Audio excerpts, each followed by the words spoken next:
5:30 we'll call the meeting to order. Please stand. Pledge allegiance to the United States flag. I pledge allegiance to the flag of the United States of America and to the republic for which it stands, one nation, under God, indivisible, with liberty and justice for all. And now the Texas flag. Honor the Texas flag. I pledge allegiance to thee, Texas, one state, under God, one and indivisible. And now Brother Ford will lead us in a prayer. Oh, gracious and everlasting, Father, we come as humble as we know how today. God, we are asking that you would bless this meeting as you know how.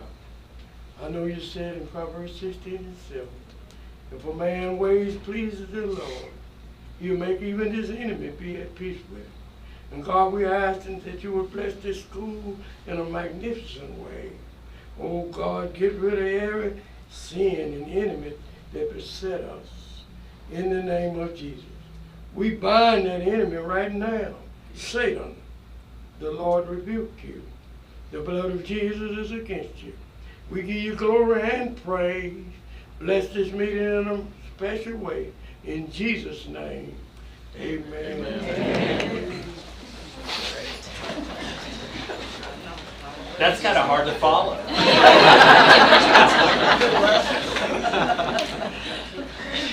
Well, we've got several student and staff spotlights tonight, so we'll get started. The first one is going to be Tristan Modison. So if Tristan's here, if he can come forward. Tristan is a responsible and polite student with a really good academic record. He set a goal of graduating a year early, and he's going to do it. And so he's got a really high GPA and ranked high in this senior class, which the senior class, there's 208 kids. It's the biggest graduating class we've ever had. And so we went back and looked today and all through the records, and it's the biggest one. And so we're very proud of that too. And so Tristan, he's was in track, and then he was out of track. He coached a Gary victim, and he came back to track and competed again. And he works too. He works at Ranchers as a waiter. You've probably seen him there. He's very kind, very polite, respectful. And I'll tell this one story. I was at Ranchers one night watching him wait on a big group of old men.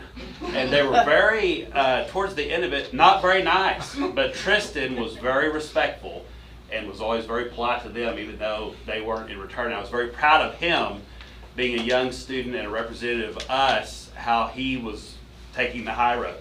And was really proud of him. So Tristan, come on up.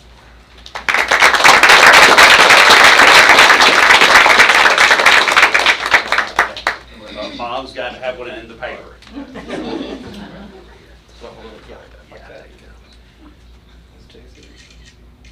Thank you. Good job.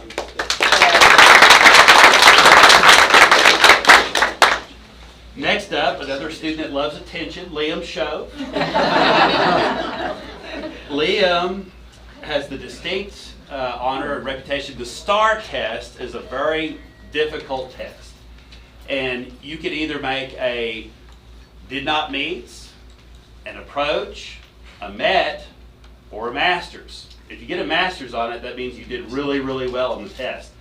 Liam is the only senior that from third grade, all those STAR tests that he took in third and fourth and all the way through his junior year, he mastered every one of them.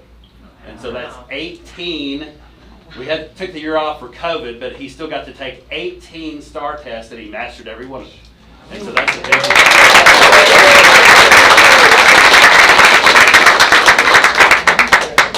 deal. Congratulations. It's a big deal. Mom, you want up here? Thank you. Your high school principal wants some credit for it.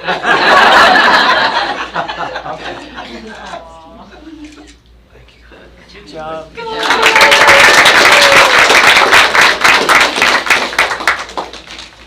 Okay, next up, Adam Fitzer and Chief Stiles want to honor a few of our friends on duty. I don't know where Adam went, but I'll take care of this. Okay. I got one. So, They're coming. that's fine. Go ahead, Damien. All right. I'm honoring Donnie Cole. We got Donnie. Come here. So Donnie was actually assigned to the elementary, but I love Donnie, but you cannot contain Donnie. And so Donnie took it upon himself to go to every campus, pretty much every day he worked, and check every door. And Donnie was instrumental in making sure that we passed several audits and was a huge help to us. Donnie, I cannot tell you how much we appreciate you. I understand why you're leaving us. You got to enjoy some retirement with a wife. And if y'all don't know, Donnie worked for, how many years you worked for us? 18. 18 years in maintenance too. So he came back to volunteer his time. That's been a huge deal for us, and we really appreciate you, Donnie.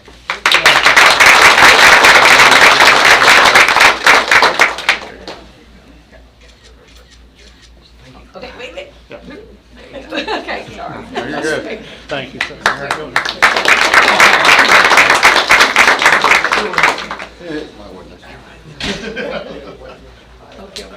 Come up here, Bill.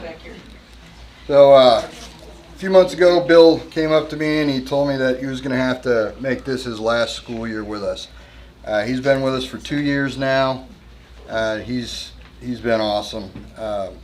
We understand why, and we hope nothing but the best for you.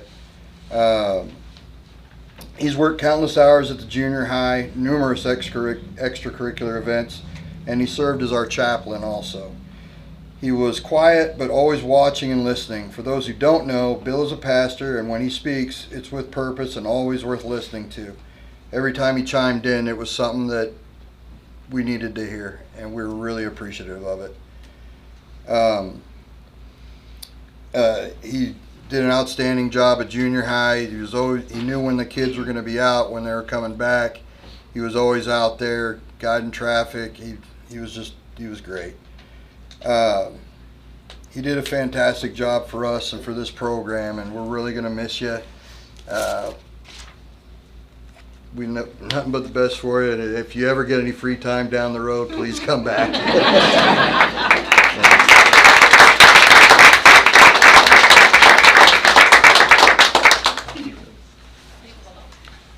Our next recognition is for a special group of people, substitutes. So substitute teachers are very hard to find, and we are always in need of substitutes. Every morning the principals send out an email to their campuses showing all the different jobs that went unfilled.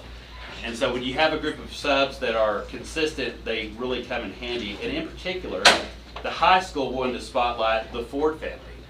If it wasn't for the Ford family, they have said this on several occasions, the high school couldn't function.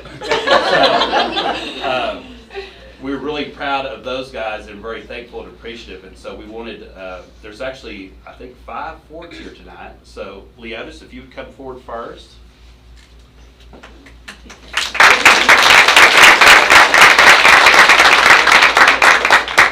Donald, touch forward.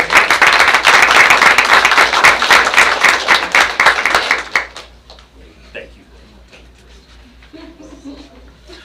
Lillian.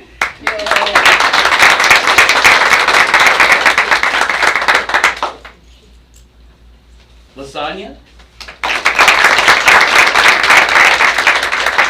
And Cassandra.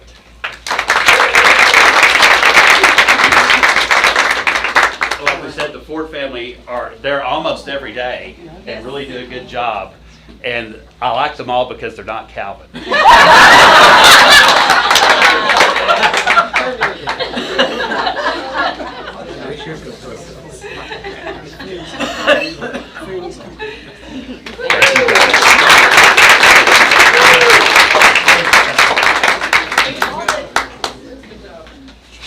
All right, Coach Phillips.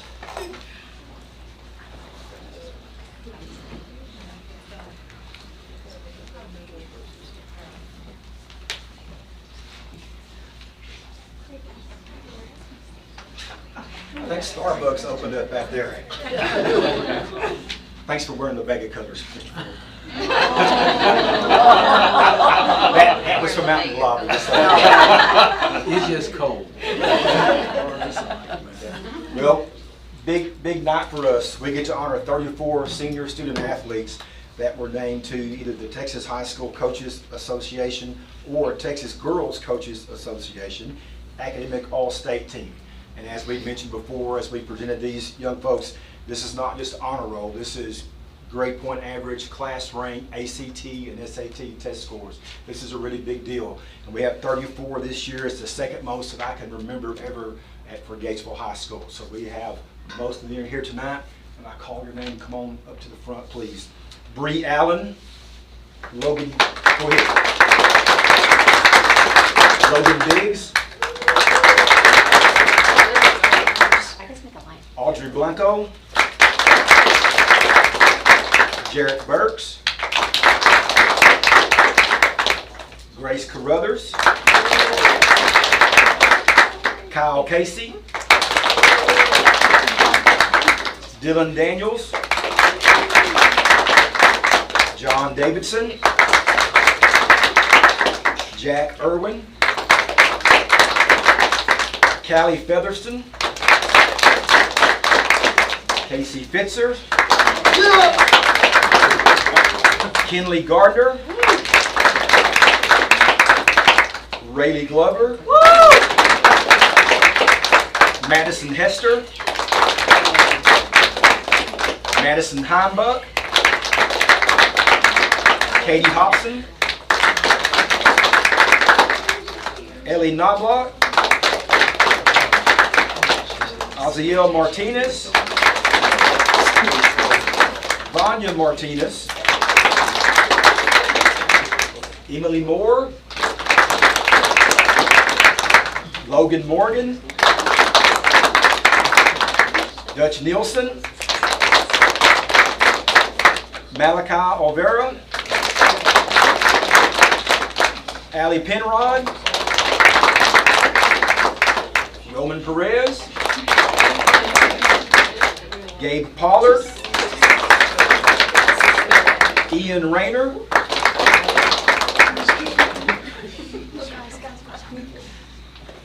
Dominic Romero. Caitlin Sanchez. Callie Scoball. Hunter Swindoll. Addison Taylor. Cameron Thompson. And Memphis Wells. Congratulations to these young men and young women. Very great honor, and thank you guys as you're about to graduate and walk the stage. Yay. Girls in the front. Yeah, that's what we said. Sorry. Y'all students.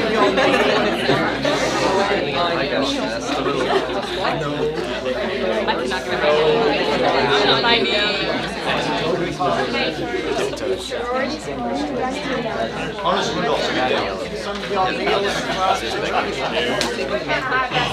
Hey, slide on in, guys. Come on, scrunch on in. Some kneel in the front. You're right.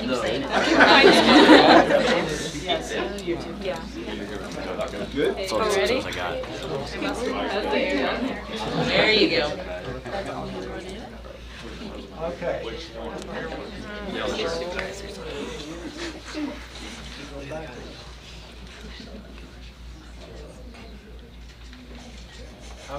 Okay.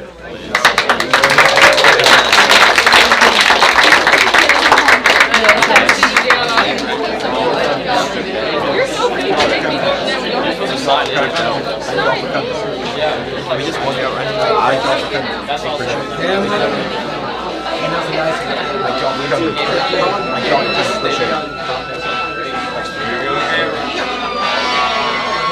Dylan, they're coming for you. Better watch out.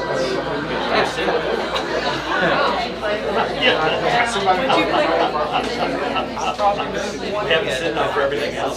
Sorry.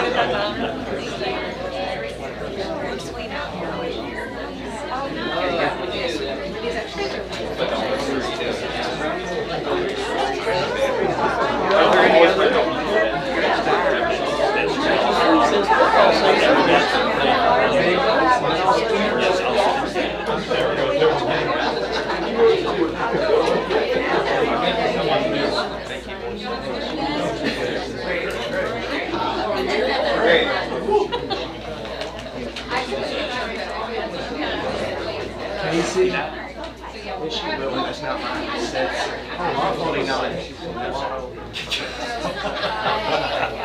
Thank you so much. I'll send you some pictures tomorrow.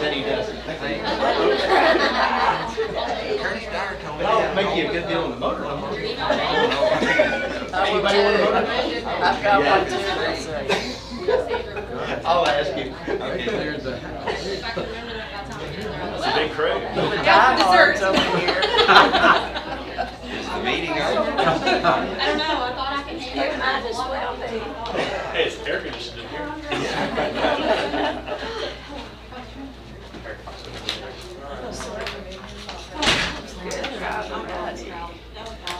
I don't think that Eddie Sherman is here today. Eddie always comes once, twice, 3 times a year to talk about the VFWSA. Yes. So it's in your packet. If Eddie shows up 1 month, he can tell us about it. But it's not till October, November. Okay. There's no one here to speak on items that are not on the agenda, so the consent agenda is minutes of the April 28th meeting, financial statements as of April 30th, bills and payrolls for April 25th, budget amendments, year-to-date budget amendments, vital signs report, food service report. Does any trustee want to pull any of those? If not, do I hear a motion to accept them? Okay, Lloyd? Okay, Mary. All in favor? Now we'll go to information items with property taxable values released. Good evening, everybody. I apologize in advance because I have lots of things to share with y'all tonight, but I'm going to go as fast as I can and answer as many questions as I can if you have any. In April of every year, the district receives the Coryell and Bell County Appraisal District's preliminary property tax values. They give us an idea of what we can budget with, although they won't become finalized and they could go up or down before July. But I can tell you that what we got from Coryell County and from Bell County show that the net taxable values have gone up just a little bit in both places. And so y'all got the list there of what those look like for you to look at, and we're going to hope that they stay that way. So do y'all have any questions on those preliminary tax values? All right. Just gives us an idea. T8SB. Oh, the fuel pool. In March, I brought to the board about wanting to be part of the TASB fuel pool. That's where they cap it and we can lock in.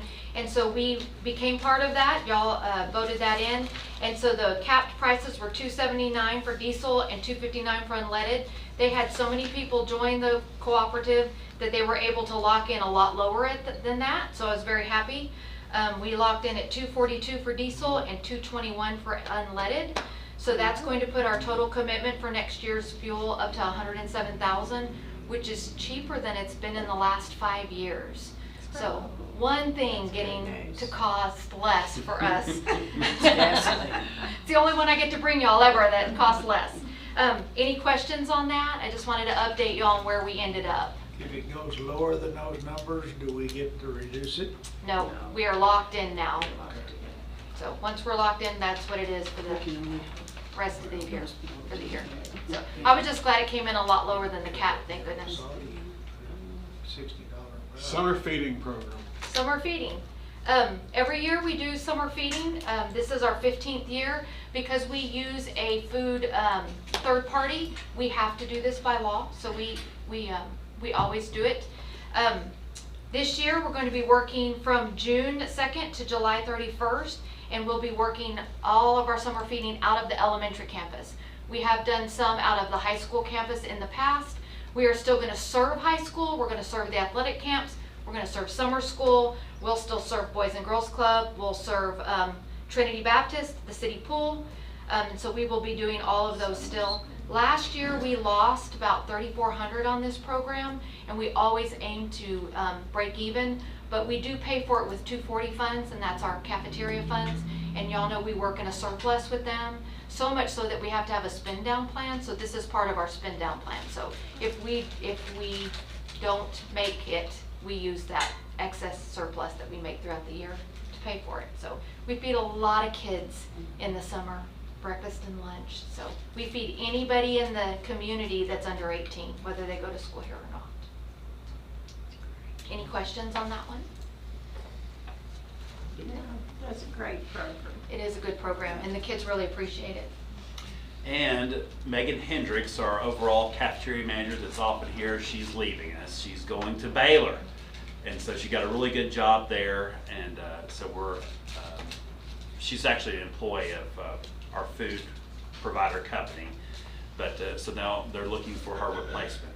So that's a big job that she did. She did a great job for 2 years. So Getting somebody new. sad to see her go. Yep.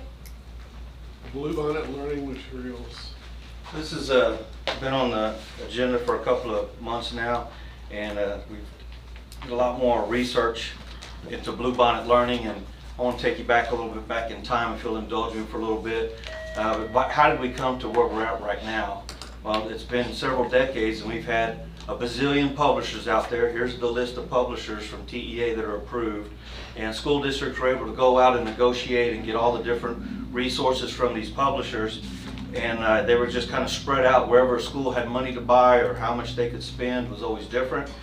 And the state came up and the country came up with an idea of no child left behind.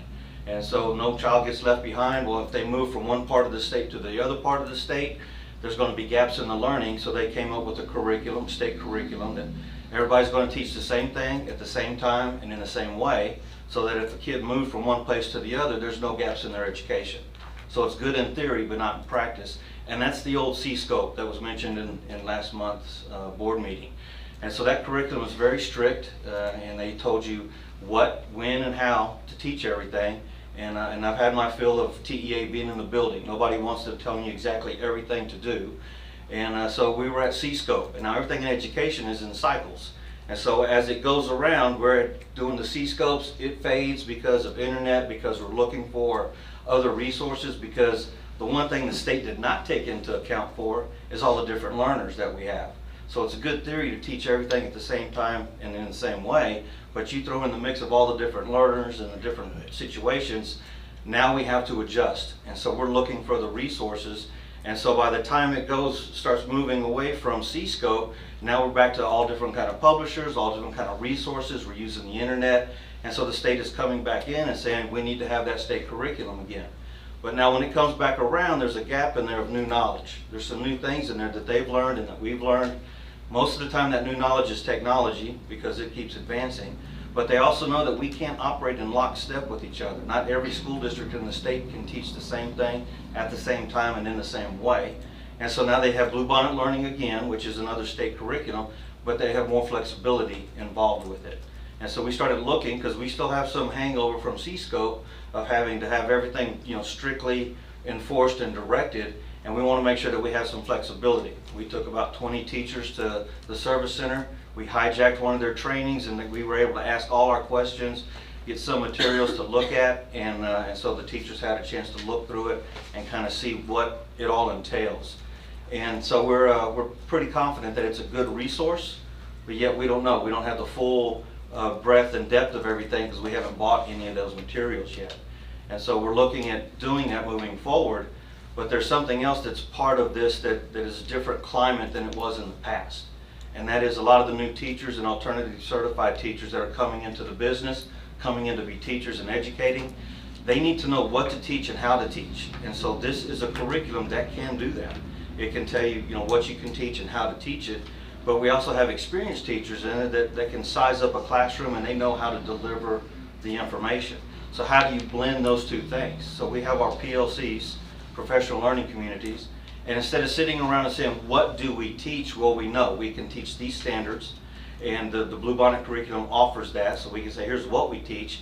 Now the concentration comes on how to teach it, and you have to think about the different learners. So you have those that can get it pretty quickly, so how do you address that in your classroom? You have those that are not getting it, so how do you address that? And then how do you adjust your calendar and your pacing so that you can address both of those issues and keep students moving forward?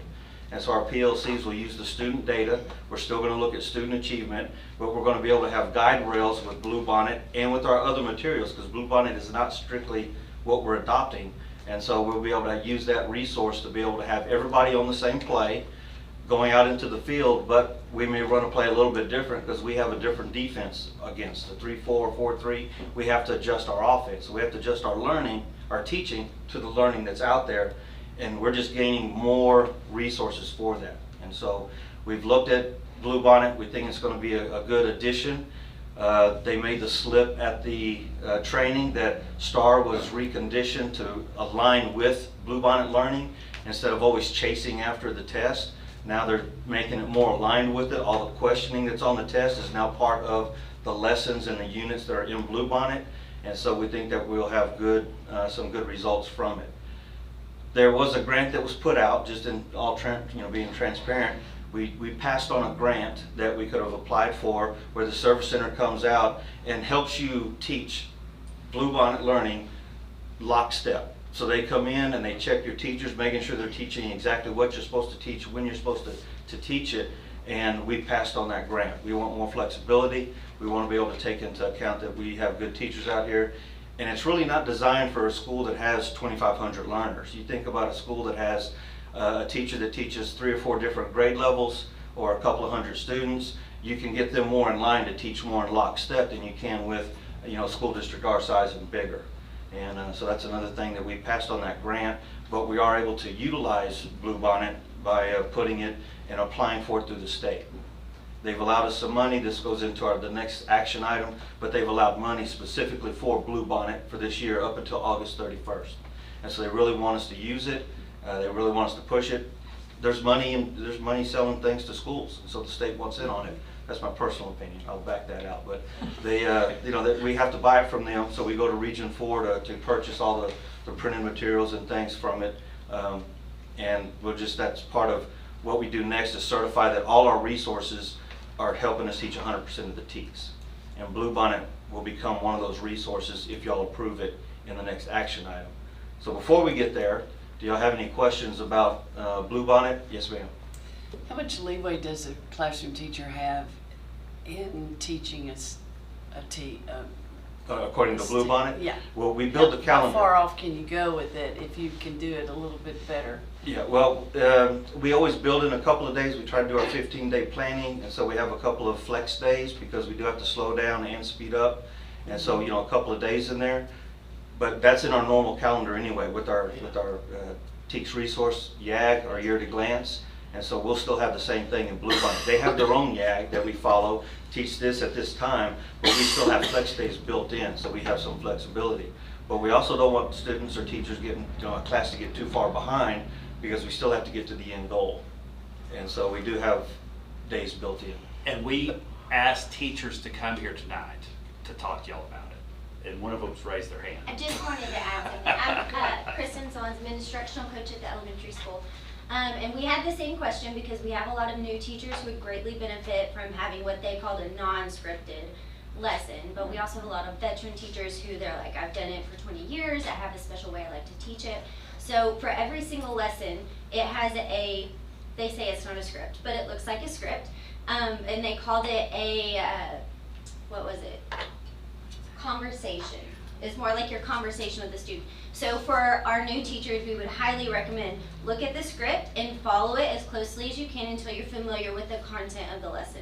But for our veteran teachers, look at it, and if you know something better, do something better. Do what fits your teaching style, do what fits your students' needs. So if that goes more to the individual lessons, teachers are gonna have a lot more flexibility than just having to read straight from a book, which is a common complaint we've heard from Bluebonnet. Now, Lisa and Ashley are both still in the trenches, and so they're here tonight, both veteran teachers. What are y'all's thoughts about Bluebonnet as a whole? What was good, what was bad, what do y'all think? Oh gosh, we liked it, like what she said, like our newbies that maybe didn't take the educational route to become teachers, they could read the script and kind of get familiar with the lesson. And even for some of us veterans, we can read oh, okay, maybe I should go here to this next level. It could kind of help us as well. Lisa? The kindergarten team liked how it flowed and the fact that it was very explanatory on what you need to do for those that are the newbie teachers or who may have questions and don't want to come and ask a question and maybe not feel like they don't know what they're doing. It was very clear and easy to follow from what we looked at. They were all very positive with their feedbacks on it. Yeah, I think they knew from us, we were in the middle. like we do, you guys would support us either way. If we said, oh, that product was terrible, y'all be fully behind us and say, well, don't get it. But if we said, oh, it's great, then we would support that too.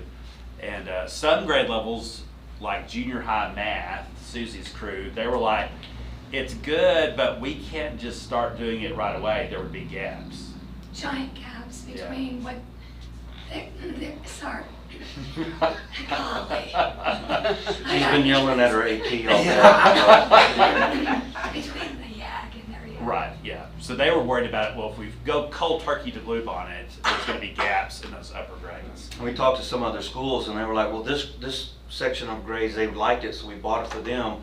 But there's a lot of knowledge that the curriculum expects you to have by the time you get to 4th, 5th, and 6th. And so they had to go back and buy it for the younger grades and start over again. And so we want to be able to build up and move so that we don't have the gaps in there, so you have that prior knowledge that's built into the curriculum. And we only have $48,000 to spend on it. And $48,000 is a drop in the bucket. That would get us K through 3 math and K reading. Go ahead. Did you have a question? Yeah. Go ahead. You said that there was connections to this in the new testing. So with those gaps, does that mean those grades are going to struggle fiercely with the test because they're not getting this? Well, we are also working on those test type questions. You know, there are different ways of asking the question. The gaps that I'm talking about is mainly that they've talked about certain environmental biomes in science in younger grades, and now they're going to build on it again because they assumed you've already got that one. You've already talked about that subject in an earlier grade. So they're gonna build on it, and they run it all the way through like a thread through K through 8, and they'll just hit back and get deeper in certain areas because they've already had that. They've already talked about it in prior grades. But you don't think that'll affect the ones that won't have had it because they're still going to have the same test? Yes. Or not same test, but they're going to be tested also. Yes. Well, and that's a moving target too, because if you see it in legislation, they're saying, oh, we're getting rid of STAR, but we're going to replace it with the beginning, middle, and end of the year test. So Which is shorter. Yeah, which is why, like, the 7th grade math doesn't want to start there because they'll do more encompassing instead of those pieces that are missing that are not there. Dan, what were you going to say? I was just going to say the human body was a good one. They do the human body lesson in reading. They do a really good job incorporating your science and your social studies into your RLA. And so they'll talk about the human body, they'll have a whole unit on it in kindergarten, a whole unit on it in 2nd grade, a whole unit on it in 3rd grade, and that's what we're talking about. It builds on, so like when you're in 3rd grade, they're expecting you to know the stuff you learned in kindergarten in that 2nd grade unit as they build on it. But yeah, they do a really good job incorporating the other content areas, which is kind of neat. It's very difficult to do if you're just on your own as a teacher looking for resources. And that's why we're starting on the lower grades. Yes, ma'am. Specifically, I have 2 things. I've been negatives on it that I've just heard from other school districts is sometimes the sight word list, and in math, some gaps. But I think that's in every program you go into, you're going to run into that. And you have different grade levels. For some reason, they didn't teach measurement, and you feel like, well, I've done something wrong, or I didn't get measurement taught well enough. There's always some kind of teak that is lower than the rest of them, and sometimes there's not an explanation for it because we taught it the same way. That sight word list is a fluid target too, because I remember when I was at Scott's job, every summer we get all the teachers together. Okay, we've come up with the perfect sight word list, and then the next summer, this list is terrible. We got to revamp this whole thing, and so it's a moving target. It's I noticed in the curriculum that you had set out back in the other room that it constantly refers to a learning library in the classroom. Please refer to your learning library. Please refer to your level book list. Please refer to and finding other things other than just the story of the month. So when purchasing, so the teachers have those. They have them included in the lessons that they're offering through Bluebonnet. And so that way the stories that they're saying refer to, we're going to purchase that with the package with it, so that whenever they refer to the story, we have it. And as they move forward, we may already have what's going on later, but we need the kindergarten crew to have everything packaged together.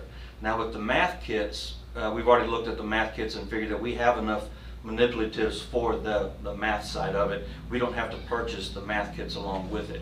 Are these books that when you're talking about the storybooks, are they books that are written by TEA for the lesson? No, these Are you talking about real books? by real books, authors? authentic texts that go along with it. I think one of the pages has some of the books in the outline. So I can find some of the stories, but Charles, we asked your questions in the meeting. So the one question was, is there a bunch of extra stuff we have to buy with it? And they tried to reassure us that there wasn't. so they have certain, like Treasure Island, Don Quixote. Let me see some of the other names, but they list the names that they have here that they want you to have in there. Midsummer's Night's Dream, Letters from Heaven, So those are Civil War. Those are books that are leveled. Like for example, if a kindergarten classroom has a student, several students who are really advanced readers, there's going to be things for them to do other than sit and look at the picture of a train and put a T on it. That's correct. And there's a lot of that in this thing. That workbook reminds me of the one I had in the first grade 65 years ago. Did it work for you? Talk about that cycle coming back around. There's a lot of time in between that one there. Yeah. I just know I could in that particular workbook in the early grades there would be some kids who are really bored with that. Mm-hmm. And that's where I really like the fact that you said, for example, a teacher like Liz Shove would throw that thing in the trash in 5 minutes because she's one of the most creative people that ever came. Mm-hmm. And her would be so much more than what's in that lesson. And that's where the conversations switch a little bit in the PLCs to be able to talk to teachers about the delivery for the kids that do get it and the ones that don't, and they're both sitting in the same classroom. Right. And so they're able to bring those teachers along a little bit more because they don't have to worry about what they're teaching, just how to do it. And not everybody's as creative as Liz. And so she'd be able to share that, be able to help them, to pull them along. Sorry. My question is about preparation. I know a new teacher, it's good that, it's right there. But still, things are going to have to be copied. Is that a big thing? I mean, there will be that every week or every month? No, we're supposed to, it's designed to purchase all the workbooks, so we're going to have, actually it's more of a storage problem because we're getting the workbooks for all year. We're getting the units all at the same time. Okay, so there's not going to be any copying or there may be some supplemental because we do have to differentiate, and so there may be some of that copying, but you don't have to copy for the whole lesson. You're not going to have the teacher showing up July 1st trying to get ready for August. Well, that's our hope, that's our goal. I'm hoping that they'll send it all in, but we're going to start as soon as this gets approved. We start working on purchasing and using that $48,000 to get it here in time so that they have the summer to work at it, to work on getting familiar with it, be able to get their hands on the whole curriculum. But it won't take all summer for them to do that. No, but true. But when we're dealing with an outside entity, they're like, well, everybody's buying Bluebonnet, and so the delivery date gets pushed back, and it's just like any other normal time. It could be a delay, but that's not the goal of it. We're going to try to get it as soon as possible. And so tomorrow, that's what I start working on next, if it gets approved. I've been on the board now this is I guess my 4th year, 5th year, I don't remember how long I've been on the board. This is the 3rd curriculum system that we've been asked to purchase. The first one was Fountas and Pinnell, I think that's the right words. Mm-hmm. And that's a literacy learning curriculum. Yes. And then there was another one that was more phonics. Phonics, Integrity, we still have that. Are we integrating all of these, or are we throwing all that stuff away? Well, we are trying to de-implement some of our curriculums that we have. A lot of the different onesie-twosie software that a lot of grade levels might want to use. We try to buy the books that encompass all those things so that we don't have to have multiple publishers and multiple resources out there. And so, but some have better units and lessons than the others. So right now we're keeping it all in, and so that the action item, I didn't take out all our other resources, I just added Bluebonnet to it. So we still have those other ones to be able to help discern which is going to be best for us to use, and they'll be able to do that by grade level, by campus, to be able to say, this is going to work best for us. And it's always going to be a work in progress. That cycle just keeps on going around, And so there's going to be some good and bad out of each one, and we hope to be able to pick and choose to do the best with make sure that they learn. Well, one slight distinction, we've always followed the TEACS resource system as the curriculum, and then all of these things are the materials that help you implement it. And when I got here in 2016, we were already buying Fountas and Pinnell products, and so we've had that for about 10 years, but we buy different bulks of it and different things, but it is expensive. It's all expensive. And I feel like that the state is kind of handcuffing us with Bluebonnet. Like, it wasn't a veiled threat, but it was more of a Freudian slip that, well, we have redesigned the STAR test to match Bluebonnet, so proceed at your own risk if you don't get it. I mean, it's and they're dangling money, that 48,000, which is, you know, it's 48,000 we want to take advantage of, but it goes away August 31st. But there's still going to be money in the SBOE, the State Board of Education approved list. That's what this is. And so we get our, you know, biennium money coming out this week sometime to know how much we get to spend over the next 2 years. And if we want to continue with Bluebonnet, it's on the SBOE list. And so we would still be able to purchase it, but we can discern a little bit better on how we're going to go forward with it. We think it's going to work out well to just keep expanding on it, but yet we have to get some results in to be able to make sure. And if you went with a grant, there's zero flexibility. Correct.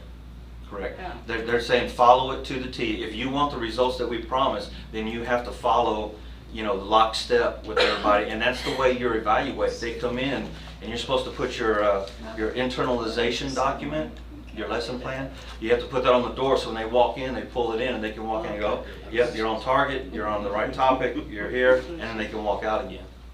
Yes, ma'am. So, if a teacher is having a walkthrough, I don't know if you call it that anymore, Yeah. but Mhm. okay, and he or she is not on that, is that No, it's a conversation. okay? Just to find out what is, you know, because we have a pacing here. We have to teach everything we can within 170 days. If he or she is working, is doing the requirement or the skill for that day or week, or, you know, another way, Mhm. that's okay. The results is what we're looking at. And Okay. so if they can get it, the thing is we don't want too many other ways out there. There might be something in that classroom, because this is the artistry of teaching, how you deliver the message. And so that the artistry needs to be able what you bring to the table.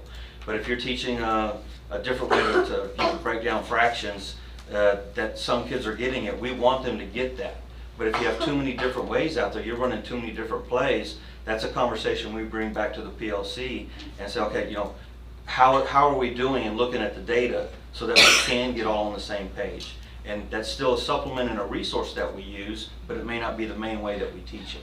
When they say the redesign of the STAR, are they talking about for this coming year, or it has been redesigned? It has been redesigned to Bluebonnet, and so now it's like, oh, they have some data, because Bluebonnet is actually Eureka and Great Mind. It's a couple of publishers out there that have shown to have good results, and so now they have taken an umbrella and put it over it and said, now this is the state curriculum in Bluebonnet, so buy your stocks in Eureka because it's going to go up.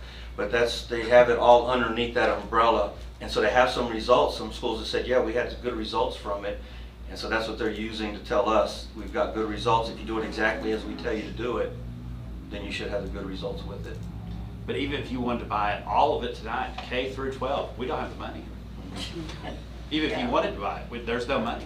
And buying it all the way across the board is still going to create some gaps in there, you know, because it has to be grown along with the students. I'd like to ask that you're like first, maybe kindergarten, first, second, maybe third. How strong is it in phonics? Yeah. So what we really liked about it is that it combines your phonics and your reading. So you might be working on a certain skill in phonics, and then you're directly applying that into a text using decodables, which is currently something we're missing. We're currently teaching phonics and then trying to do guided reading and trying to match them up, which is a lot of work. And so I think this would help simplify that extra step for teachers, to have it all one fluid step for the kids. Thank you. And another thing we have to look at is our scheduling, because, you know, to make sure that we can get all of it in, Can we double block some of our reading classes? What are our minutes that we need to make sure that we have in there? Because looking at it, it's like, man, this is a lot. And so that's one of the hesitations some of the grade levels had, is that I don't know if I have enough time in the day to teach it, like the self-contained classes. And so we have to look at that moving forward as well, how to adjust our time so that we can give it the due diligence that it needs. Actually, Lisa, do you think we should buy it? Yes. With very confident. I did, yes. From the kindergarten perspective, it does one, I guess, kind of negative thing was we felt it started slow, but most of those that felt that way were seasoned teachers that felt it started slow and maybe we were just ready to just go. But those that were newer appreciated that it started slow, and then you have that time in your classroom to differentiate with your higher level kids that come in already knowing some of these things and those that don't. I mean, it's a good program, and she was right with the books. Like, we're kind of left finding our own books to go with the phonics that we're teaching, and several of us are able to do that, but then you have some that can't piece it together on their own, and this would have benefit greatly with the whole reading connection there. Sounds like it would cut down on a lot of y'all's planning. Yes, it will cut down on a lot of planning time, extra planning time, hunting and finding things. And we know that's precious. Yes. And it would cut down on some of the mentoring time as well, because they have, something that they can take in and read and take care of. So that's an informational item. There's no action to be taken. So if you don't have any more questions, we can move into the next part of the action item. Which is you. It is. And so this is actually a repeat. We've already certified that we are teaching all of the TEKS, but I had to add Bluebonnet Learning to the list. We have to certify with the state all of our resources that we use to teach the curriculum, and I did not have Bluebonnet on the last one. And so this one has Bluebonnet, it's included. So it's the same document with Bluebonnet Learning typed in. And so we have to recertify this and submit to the state. So the recommendation is to sign the certification for the IMA certification for TEKS, which is now including Bluebonnet Learning, so that it can be submitted to TEA. And this is the only way we can actually spend the $48,000 if we tell them it's on our list. Do I have a motion, Linda? Further discussion? Do I hear a second? Okay. All in favor? Thank you very Okay. much. Now my last one here is on, it's a routine interlocal agreement with on-ramps. This is our dual enrolled courses from UT, and high school students, they take this dual enrolled, so they're enrolled in UT and in the high school, and they can either decide to take that college credit or not. And so this is an MOU that we can continue that curriculum going forward for the 25-26 school year. So the recommendation is to approve the interlocal agreement with UT at Austin so that GHS students may take advantage of the college coursework offered through the on-ramps program. And we're projecting about 88 students in the dual enrolled, and also about 43 students in the dual credit, which is going through Angelo State. Mary Ann makes a motion, we accept. Any further discussion? Do I hear a second? Okay, Charlie? All in favor? Got it. All right, thank you very much. Board Budget and Tax Rate Workshop. Do you see how quickly people leave when they're part of it? I noticed that. Except for me, who is stuck here. It's budget season again, and we're already starting to work on next year's budget. And right now, we are working as if nothing is happening in the legislature, since we don't know what is going to happen. We're hoping a decision is made soon, and we're hoping we get some relief. But right now, we don't know if that is coming. So with those things in mind, we are needing to set up our budget workshop date. And so we have to have it, there's all those laws that say we have to have it 10 days, but not more than 30 days around when we adopt, which has to be before or on August 31st. So we are recommending that we set up the budget workshop for August 5th at 5:30, which is a Tuesday. That's 2 weeks prior to the regular board meeting on August 18th. And that would give us time to get the notice put in the newspaper. So I am recommending we set that date for our annual board proposed budget and tax rate workshop. And we try to eliminate from 3 meetings in August to 2, but because of all the requirements, you can't do it. You gotta have one in the beginning, one in the middle, one in the end. We finally drew it up on the board and we just couldn't, and we would have had to back it up like into the 1st of July, which I don't know that we can get the budget ready that quick, especially with the legislature right now. Got us on hold, so. We tried, Sorry. We tried. Do I hear a motion to accept August 5th? Okay, Cheyenne, do I hear a second? Okay, Calvin, all in favor? Okay. All right, and with that, we also have to have a call for a public meeting to adopt the budget and tax rate. And so we would like to set that for August, also 26th, that's a Tuesday. That's our 10-day minimum notification period. And that way we have that time to get to the final adoption. So we have to do both, which is why we get that third one in there. So I am recommending that the call for a public hearing to discuss and adopt the budget and tax rate for next school year be Tuesday, August 26th. Do I hear a motion to accept that date? Okay, Lloyd. Second, Linda, all in favor? Thank you all very much.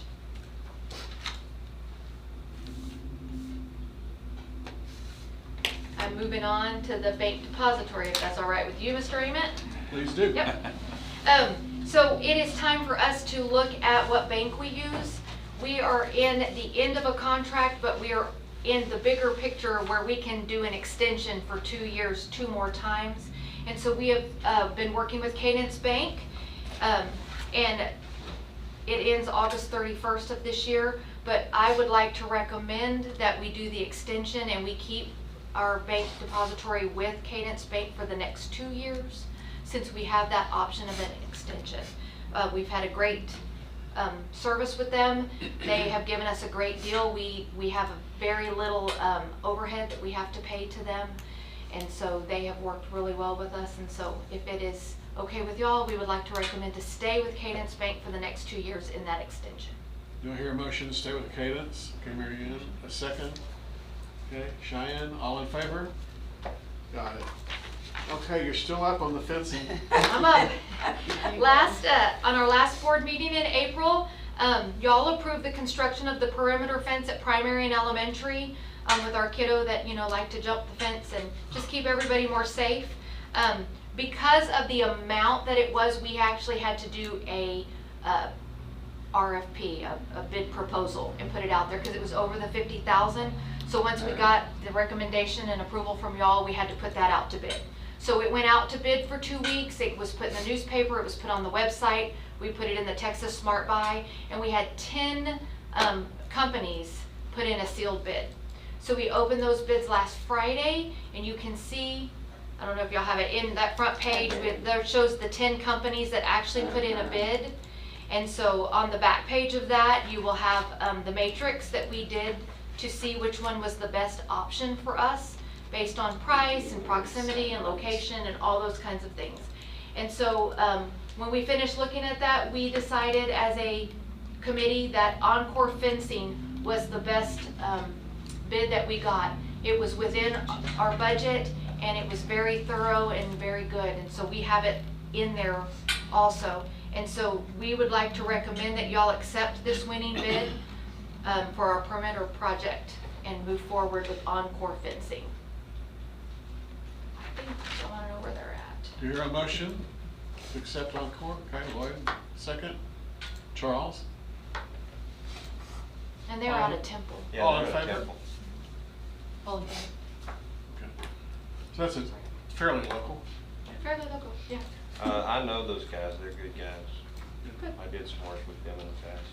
They had a very thorough bid, and you can see it in there. They had the drawings, they had everything spec'd out very particular. They had concrete footers for the fencing, and they came really close into what we had thought the bid would be. And as you could see from that list, we had a lot of people that ended up going way over. So we were pretty happy with that bid. We were excited to have them come. Okay, intermediate.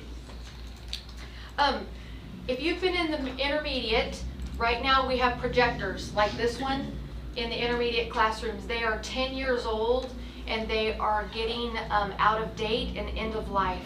And one of the biggest things technology is having a problem with is getting parts for it. They can't get the light bulbs anymore. If anything breaks, they can't get it anymore. And so they are at the point where there's no return, basically. And so with the IMA money that Scott was talking about, he was talking about Blue on it. We have another little pot of about $80,000 that is left over, and it counts towards technology. So what we are recommending, and there's a quote in here from two of our cooperative partners, to take and get rid of all the projectors in all the classrooms and put up the smart TVs like they have at the high school. And so we have that money left over. We can use it for that, and so we would like to recommend that we go ahead and approve the purchase of these flat panel smart TVs to put in each one of the classrooms from Synergy Technology, which was a $67,000 bid, and get those in this summer and get those put up before school starts next year. Do I hear a motion to accept that? Okay. Linda, a second? Okay. Cheyenne? I'm down to one more. Y'all are All making in it easy favor? for me tonight. Okay. All right, waste management. This is a company that doesn't do anything but try to save you money. And I put waste management on it because it's a cost savings company. And so what they did is they wanted to look at all of our utilities, and they wanted to see if they could find places where we were being charged incorrectly or fees that a school shouldn't pay, things like that. So they looked at a lot of our utilities and our telecom stuff, and there really wasn't any place that they thought they could save us a lot of cost savings other than our waste management. So they will look at everything, but waste management is where they were focusing. And so their company model is they sign an MOU with us for 2 years, and we don't pay them any overhead. What they get paid is 40% of any cost savings they're able to save us. So say our bill is $2,000 a month, they're able to save us $800, they get 40% of the $800, we get 60% of the $800. So it is a way to try and bring down some of our utilities. Mainly for them, it would be our waste management. For 2 years, they would lock us in with this, so we would pay them only the difference in what we would save. So our toilet paper went from 2-ply to 1. So it is an option. It is not something we have to do, but it is a way to possibly save some money. So I thought I would bring it to y'all and see what y'all thought.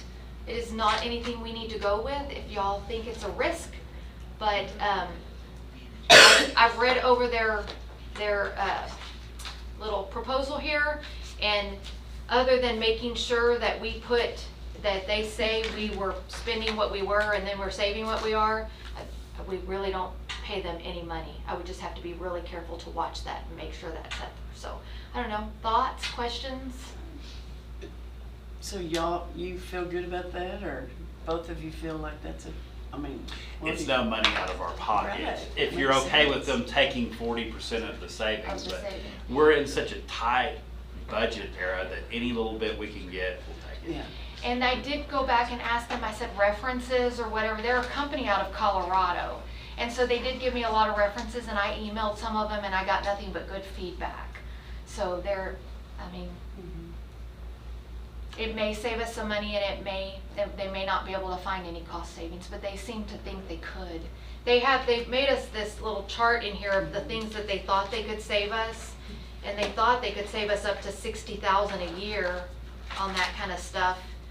No, I'm sorry, $42,000 a year from 62. So, and again,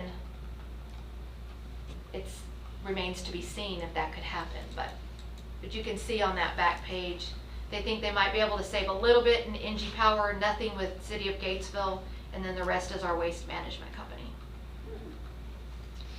It wouldn't take a lot from you No. for them to do their thing. No, not at all. I would just have to give them bills, and then I would have to make sure that what they said it was and what they said we were saving was accurate. So no, it wouldn't. I would say if you don't have someone actively trying to do this that's already employed by us, that there's no reason for us not to do that. If you have someone that can do it, but it wouldn't be me. I don't think we can put it on Toby or No. Yeah. And it's all those state regulations that that's their job, is to know all those and know what they can find in there, so. Okay, do I hear a motion to accept this proposal? Okay, we got one from Lloyd. Do I have a second? Mary Ann, all in favor? Okay, that concludes our meeting. We'll go into executive session.